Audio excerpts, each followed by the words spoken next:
So what's up? What else do the treehouse detectives need to know about space? How will humans overcome the harshness of space for travel to Mars? How will robots help lead the way to Mars? All this and more when the NASA Sci-Files continues. Don't forget to look for the answers to the following questions. What are galactic cosmic rays? Explain how spacecraft will be self-healing in the future. Why does NASA need new propulsion systems? Captain Houston, how do you read this? Roger, Houston. We're at Mach 10.5 and everything looks okay. Guys, I'm reviewing protocols for an upcoming mission. It's so cool because you work directly with mission control to troubleshoot and solve problems throughout the entire mission simulation. Right now I'm reviewing re-entry and landing procedures after successfully launching a new satellite to track RJ's exercise program. The counselors monitor your progress closely, and they even introduce problems into the mission simulation for the teams to solve. You really have to be prepared. Keep up the good work, RJ. Over and out.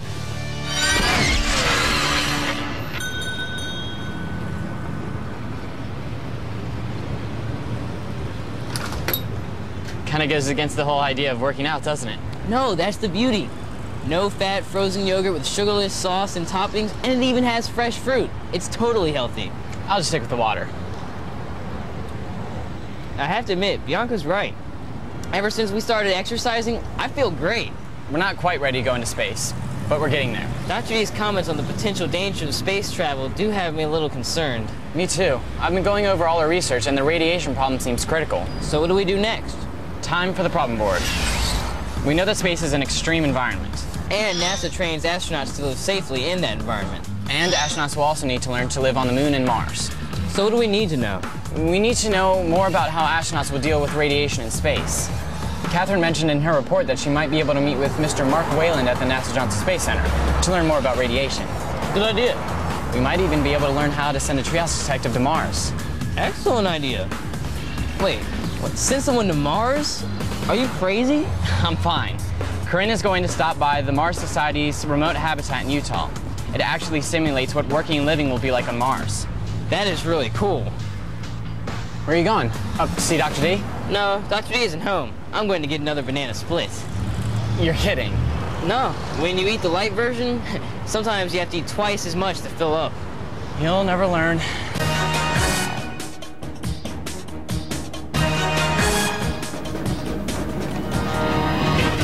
Mr. Weiland. Hi, Catherine. I'm glad you could stop by. I understand you want to learn more about radiation in space. Yes, we've read that radiation is very dangerous, but we're not exactly sure what it is. Well, radiation is one of the top biological concerns for our astronauts. There's two basic types of radiation, light and particles. How is light dangerous? Light comes in many different forms. The low-energy visible light that you're familiar with isn't dangerous, but light comes in a high-energy form called ultraviolet. Isn't that what causes sunburn? Well, that's right. X-rays and gamma rays are another form of light with more energy than ultraviolet, and they can cause serious damage to your body's cells. What about the particles? Very fast-moving particles are considered to be radiation. One example is high-energy protons, which are released by flares on the sun. Another even more dangerous type of radiation are galactic cosmic rays, or GCRs. What's a galactic cosmic ray? GCRs are extremely fast-moving protons and nuclei of elements such as iron, silicon, and other elements that come from outside our solar system. Why are they so dangerous? They can penetrate more than 100 centimeters into materials and can cause a lot of cell damage. They are also very difficult to shield against, and they can even create additional radiation when they collide with metal spacecraft. Wow. I've heard that radiation can increase your chances of getting cancer. Is that true? That's correct. The greater the radiation exposure, the greater the risk of getting cancer and other effects such as cataracts, which is a clouding of the eye lens. What determines how much exposure you get? The length of the mission is one of the most important factors. A mission to Mars could take several years. Longer missions mean greater health risk from radiation exposure, especially compared to space shuttle missions, which are much shorter. However, NASA is working hard to reduce the risk. What are they doing? They're developing better shielding materials that will prevent the radiation from reaching the astronauts in the spacecraft. And high exposures can also come from very intense events, like solar flares. Isn't that when the sun has a solar storm?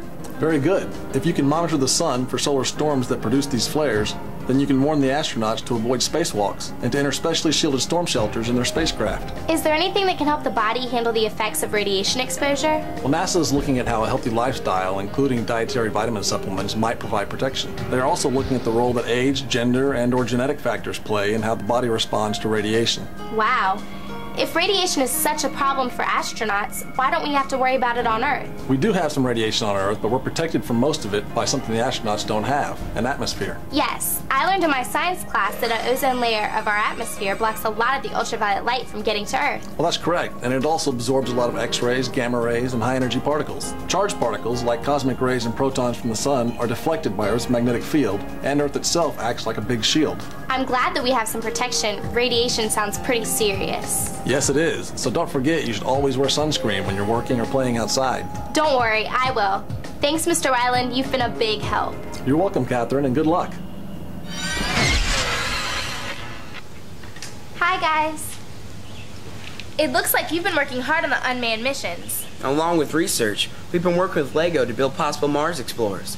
Cool. Of course, we read all of your reports on the internet. Having access to the internet is a wonderful thing. Speaking of the internet, you can always find great tools for research on the NASA Sci-Files website. Are you ready to go to the next level? What do you mean? Well, we've been working on different aspects of space travel, but there's one area that we haven't explored. Like what? Dr. Herb Waite from the University of California, Santa Barbara, just sent us an email. Doesn't he research bio-inspired nanotechnology? Right. He referred us to Miss Dana Novak. She's helping him in his research. Here she is now. Hi, you must be the Treehouse Detectives. Dr. Waite said you would call. How can I help you? We are researching space technology to learn more about the future of space exploration. What does bio-inspired mean? Well, it simply refers to any technology inspired by biology. For example, when George Demestrel took his dog for a walk one day, he saw that they both had burrs stuck to them. He looked at a burr under a microscope and saw hooks and loops. That inspired him to invent Velcro. What a great invention. I use Velcro all the time. What plants or animals do you look at for inspiration? Right now, we're investigating mussel threads and bloodworm and clamworm jaws. Mussels, clamworms, and bloodworms? Sounds interesting, but why exactly are you interested in worm jaws and mussels? If we're going to explore the moon, Mars, and beyond, then we need new, advanced, and self-healing materials for spacecraft construction. What do you mean by self-healing? Think about what happens when you accidentally cut yourself. It's amazing to watch how quickly your body acts to mend the wound. Like this model, we're trying to understand how to give composite materials those same qualities. This model demonstrates how two different types of bonds within a material work together to self-heal. And why is that important? One weakness of current composite materials is that they tend to form tiny hairline cracks, which can lead to major damage over time. In long-distance space exploration, repairs won't be easy. Right. There won't be a spare parts store you can stop at while in space. Nope, there won't. However, with new high-performance materials, such as the self-healing materials, we will be taking the first step in building spacecraft capable of traveling millions of miles from Earth that can fix themselves. That's awesome. But I still don't understand what mussels and worm jaws have to do with it. Nature specializes in how to put materials together in the most effective and efficient ways. We look at the mussel threads because they're very strong, yet thin and lightweight. It's amazing how much we can learn just by looking at nature. We can learn how to make materials that recover quickly from stress. Think about when you buy a six-pack of soda. When you take a can out of the plastic loop, the plastic stretches but is difficult to break. Nature inflicts damage on the mussel threads just like you do on the plastic. We call this damage creep, and it is undesirable. However, in nature, many materials that experience creep recover from it, and we're studying the mussel threads to learn how. What about the blood and clamworm jaws? The jaws appear to be just as resistant to abrasion as the tiles on the space shuttle, yet they have only half the weight per equal volume. We learned in the case of the challenging flight that weight is a very important factor. The lighter the airplane or spacecraft, the less fuel it needs. That's right, and we hope to learn not only how to make very lightweight spacecraft materials, but also tougher ones. Why do the materials need to be tougher? The materials used for spacecraft are subjected to enormous stress, so it's crucial that they be tough as well as self-healing. Sounds like this research is exciting. Thanks, Miss Novak. You're welcome. Keep up the investigation and call me back if you have any other questions. Bye. That was impressive. Never thought that studying mussels and worms could help us learn about traveling through space. But I'm still trying to figure out how we're going to do it. I mean, what will our future space vehicles look like? I'm not sure. Maybe Bianca can help us. Well, she's been training down at Space Camp, but I don't think their program includes future spacecraft. No, but they are close to NASA Marshall Space Flight Center. I emailed her last night. She wrote back and said she was meeting with Mr. Cook. Way to go, Catherine. Have you heard from Dr. D yet? No, wasn't he working with you and Tony? Well, we talked to him a couple days ago, but we haven't heard from him. Maybe Bianca gave him a new fitness program to work on too. Well, if so, maybe we should call his house. He may need some help. Mr. Cook agreed to meet me at NASA Marshall Space Flight Center, where they test rocket engines for spacecraft. They call it the Propulsion System Component Testing Facility. Of course, I had lots of questions. So how is NASA researching new spacecraft for the future? One way is through propulsion. With the new exploration vision, we will need propulsion systems that will be low cost and will enable rapid, safe, and reliable access to, in, and from space. So why do we need new propulsion systems? Aren't the old ones good enough? Most U.S. propulsion systems are based on 1950s and 60s technology. They are high risk and expensive. Right now, it costs $10,000 per pound to put payload into Earth's orbit. Wow, that's a lot of money. Exactly. So for us to carry out the exploration vision, missions must be affordable, the reliability must be increased, and we must find a way to rapidly and safely take us beyond Earth's orbit to the Moon, Mars, and beyond. What types of propulsion systems are being researched? The primary ones for exploration are chemical, like these here, nuclear, electric, and propellantless propulsion systems. What's a propellantless propulsion system? One type is a system that uses solar sails. These are sails much like those found on a ship. Solar sails are made from thin layers of mylar and act like a very large mirror. As photons of sunlight strike the sail and bounce off, they gently push the sail along. How does electrical propulsion work? You can't have an extension cord in space. No, it uses electrical energy from a solar array to accelerate a propellant.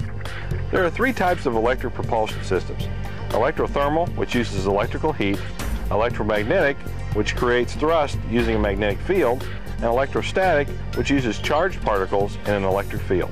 Don't we currently use chemical rockets? Yes, and they have been the primary means for transportation in space because of the very large amounts of thrust they generate that are needed to overcome Earth's gravity.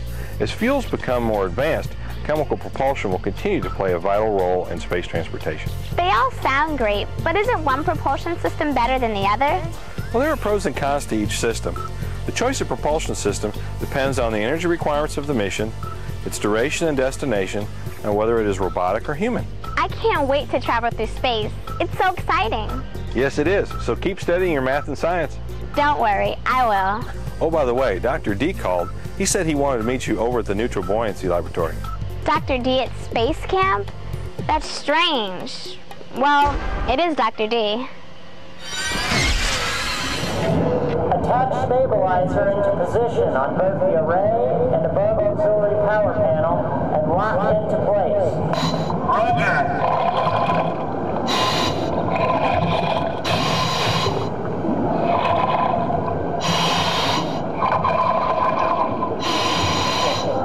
Fully deploy array by rotating handle counterclockwise. Roger.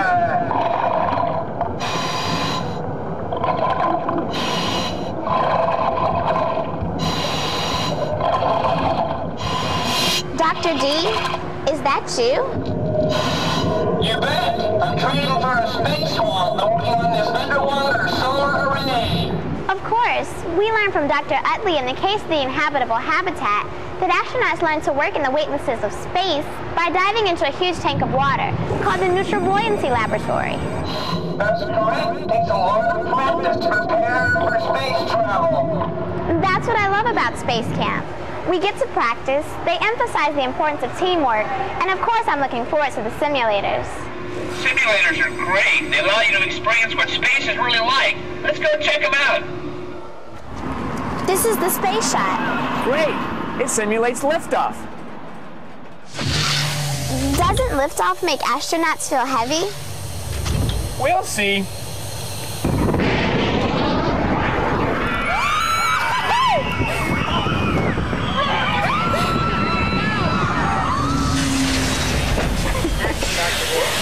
experience 4 times the force of gravity, just like the Apollo astronauts at liftoff. Can we do it again? Sure. 3, 2, 1.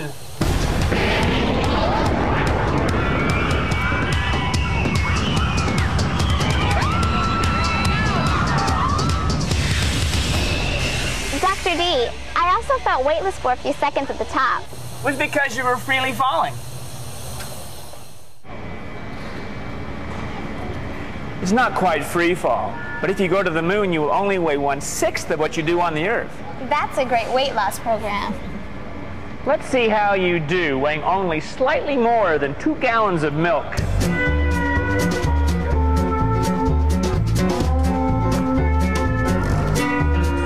Buzz Aldrin said that galloping like a horse was easier than jogging.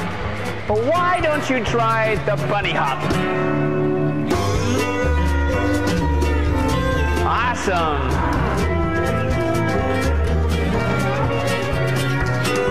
Training like this before going to the moon is a great idea.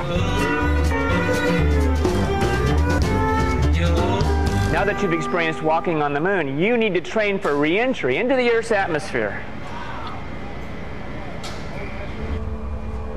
This is the multi-axis trainer, and trainers like this were used by our country's first astronauts in the Mercury program to prepare for the possibility of a tumble spin during re-entry. Oh, I almost forgot. You've got to contact the other treehouse detectives. They don't know where you are. Well, that's right. I didn't tell them. I'll get on it right away, just after I become disoriented.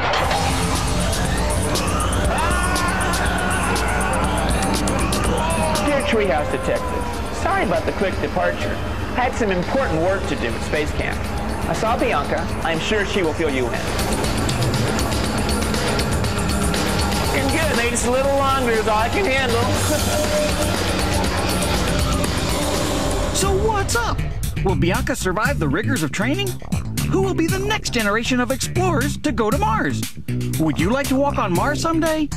Stay tuned for the exciting conclusion of The Case of the Great Space Exploration.